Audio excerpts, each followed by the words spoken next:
Bonjour les amis et bienvenue dans une nouvelle vidéo concernant l'Olympique Lyonnais. Alors aujourd'hui un focus sur les joueurs, on va dire potentiellement sur le départ.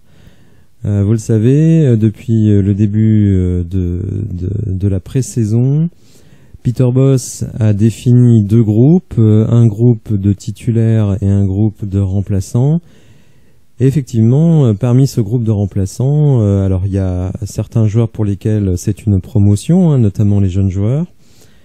Mais évidemment pour d'autres c'est un déclassement très important et j'ai exprimé mon agacement sur le cas Paqueta. On va passer avec un article ce matin dans l'équipe de Hugo Guimet et Hervé Penaud, donc les deux principaux correspondants de l'équipe à Lyon.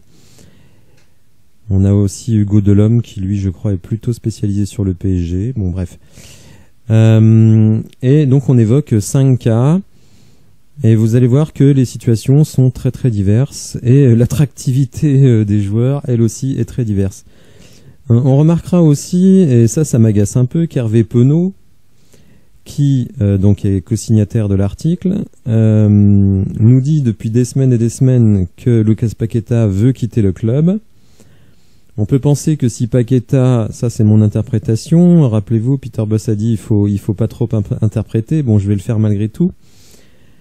Donc Lucas Paqueta est dans l'équipe des remplaçants, on imagine bien que s'il avait vocation à rester longtemps, il ne serait pas dans cette équipe, parce qu'il faut absolument travailler les relations techniques entre notamment lui et évidemment Alexandre Lacazette, Tété, les nouveaux milieux de terrain éventuels comme Le Penant. Enfin bon, si vous voulez être prêt à jouer, d'autant que Peter Bosz a dit que Lucas Paqueta n'avait pas vocation à être remplaçant.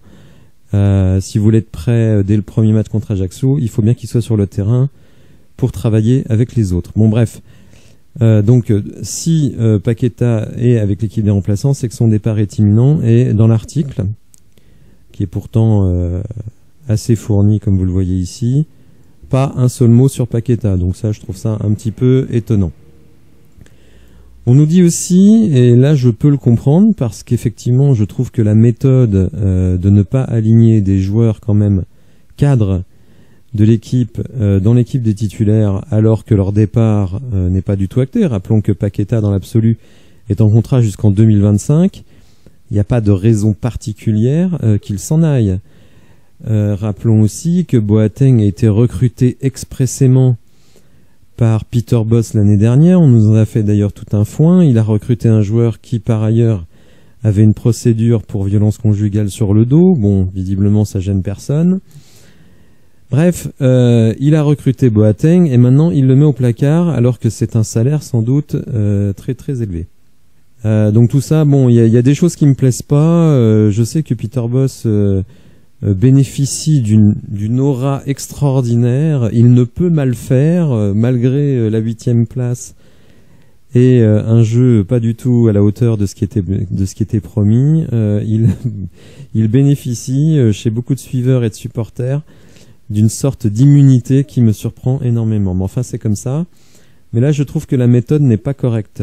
Soit on est sûr que ces joueurs s'en vont, et à ce moment-là, à la limite, il ne faut pas les faire jouer du tout parce qu'ils risquent de se blesser dans les matchs. Soit on les met avec l'équipe des titulaires. Alors parmi les cas qu'on va évoquer aujourd'hui, Kadewere évidemment n'a pas vocation à être titulaire, Dubois a perdu sa place, Oussama Aouar, lui, est vraiment pour le coup en instance de départ. Mais bon, Moussa Dembélé, c'est quand même notre meilleur attaquant de la saison passée et capitaine en fin de saison, je le rappelle. Et donc Boateng, je viens d'expliquer un petit peu tous les démarches qu'avait fait Peter Bosz pour le recruter. Commençons avec Tino Kadewere qui bizarrement, parce que quand on voit ses prestations depuis 18 mois, on peut se poser la question, mais c'est le plus courtisé. Alors courtisé entre guillemets, on va pas dire que tout le monde rêve d'engager Tino Kadewere. Alors que nous dit l'équipe? Il est le seul joueur donc qui ne manque pas d'offres. Une dizaine de clubs français et étrangers ont adressé des demandes de prêt. Alors déjà entre une demande de prêt et un transfert sec, évidemment c'est pas la même situation pour l'OL. Donc il est encore sous contrat pour 2 ans, mais l'OL souhaite faire un transfert sec. Alors la piste la plus chaude selon l'équipe, c'est Strasbourg. Strasbourg qui est en attente de la vente de Ludovic Ajorc, qui est d'accord avec le Hertha Berlin.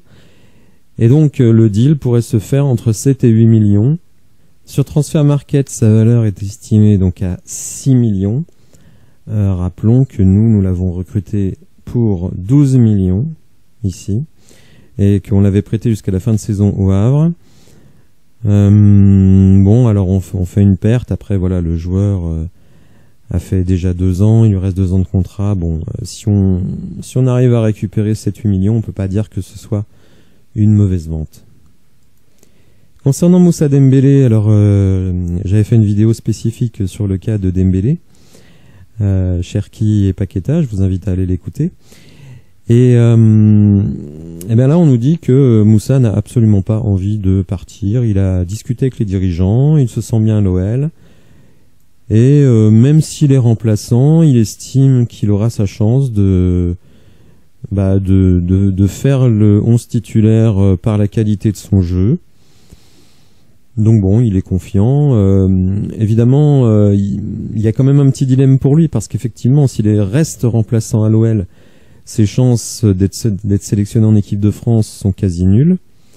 Alors que s'il est titulaire, il a une petite chance, comme je l'avais expliqué, dans un profil que n'a pas l'équipe de France sans Olivier Giroud, c'est-à-dire un point de fixation et un très bon joueur de tête. Donc lui, visiblement, il pense plutôt à sa carrière personnelle et va aller jusqu'au bout de son contrat pour être libre de signer où il veut. On sait qu'il a la cote en Angleterre et donc il pourra prendre une maxi prime à la signature.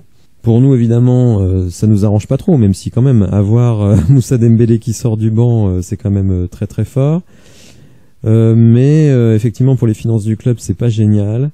Mais bon, lui, il pense à sa carrière. On peut tout à fait le comprendre. Léo Dubois, lui, il est passé de capitaine titulaire indiscutable à gars qui est sur le banc. Évidemment, il le vit mal. En plus, il faut dire quand même qu'il est ciblé par les supporters, donc ça, évidemment, c'est pas facile à vivre. Pour le moment, on peut pas dire qu'il attire énormément de choses. Rappelons aussi que dans les choses qui ne vont pas, il a été international et on aura du mal à le voir à la Coupe du Monde au Qatar. Donc il y a eu une demande de prêt formulée par Fulham. Mais bon, pour le moment, écoutez, il se passe pas grand-chose pour lui. Dans l'équipe des remplaçants, il n'est même pas aligné à son vrai poste, puisqu'on le met à gauche, en latéral gauche, alors qu'il est latéral droit. Bon, là aussi, je suis pas un fan, loin de là, de Léo Dubois, de Boateng, de Moussa Dembélé, etc. Mais c'est vrai que la manière dont on les traite est un petit peu discutable. D'ailleurs, l'article de l'équipe l'évoque. Ça grince même des dents chez certains, vu le traitement infligé. Ouais, franchement, je trouve ça un petit peu embêtant. Les joueurs qui sont potentiellement des vrais titulaires, comme Dembélé et Boateng, c'est vrai qu'ils ne soient absolument pas envisagés comme étant avec l'équipe des titulaires. Je trouve ça dingue. Même si je ne suis pas un grand fan de Boateng, j'attends qu'on me démontre qu'il est vraiment moins bon que Thiago Mendes. Surtout si, comme on le dit ici, il est affûté, ce que moi je ne constate pas vraiment. Mais enfin bon. Donc voilà, pour le moment, Dubois, c'est pas terrible. Alors Oussem Aouar, lui, aurait rencontré les dirigeants du Betis Séville hier. L'OL aimerait bien récupérer une 15aine de millions. Lui espère toujours pouvoir décrocher un contrat en Angleterre, donc il attend de voir ce qui se passe, il n'est pas pressé.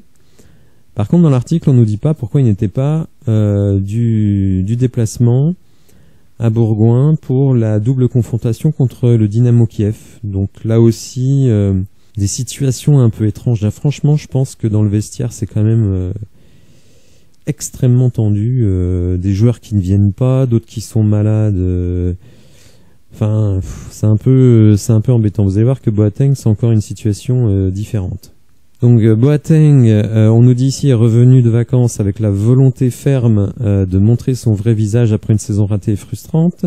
Le défenseur central envisagerait de profiter de la préparation pour gagner sa place, mais Bosz ne semble plus compter sur lui et préfère associer Thiago Mendes et Loukeba.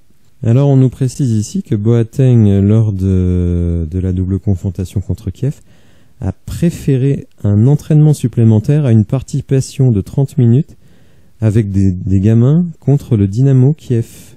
C'est quand même surprenant que ce soit le joueur qui décide s'il participe ou pas au match. Il y a des choses vraiment... autant il y a des choses qui nous donnent le sourire en ce début de saison avec l'OL, autant il y en a d'autres vraiment qui nous interpellent. Et notamment ces absents lors du match contre Kiev. Alors hier dans Foot Mercato, j'ai essayé d'aller voir la source, mais il fallait s'abonner, donc j'ai renoncé. Donc Bild, un journal allemand, nous apprend donc que Boateng a été proposé à 2 clubs turcs, Galatasaray, mais l'entraîneur de la formation turque, Buruk, a immédiatement mis son veto. C'est un petit peu, vous allez voir, voilà, la raison, il juge que Boateng est trop lent et plus haut niveau. Bon, donc évidemment, ça met une petite claque. Et Trabzonspor, qui est venu pour obtenir un prêt avec une prise en charge de 50% du salaire. Mais là, c'est Boateng qui n'a pas voulu. Donc voilà.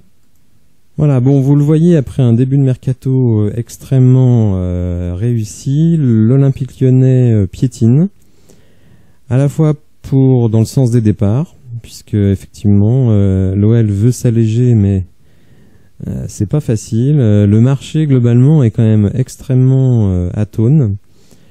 Et donc c'est pas facile de faire le ménage. Bon, c'est une expression un peu triviale, mais voilà, de trouver, on va dire ça de manière plus sympathique, de trouver des solutions de sortie pour les joueurs qui ne sont plus tellement dans le projet.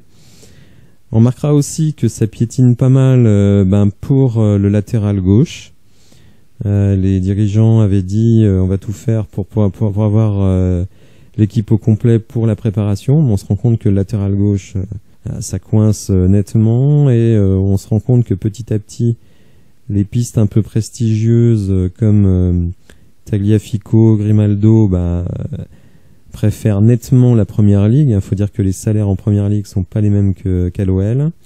Et donc pour le moment on s'oriente plutôt vers des pistes un petit peu low cost de Ligue 1. C'est Enrique qui est dans l'équipe des titulaires et ça c'est un peu inquiétant.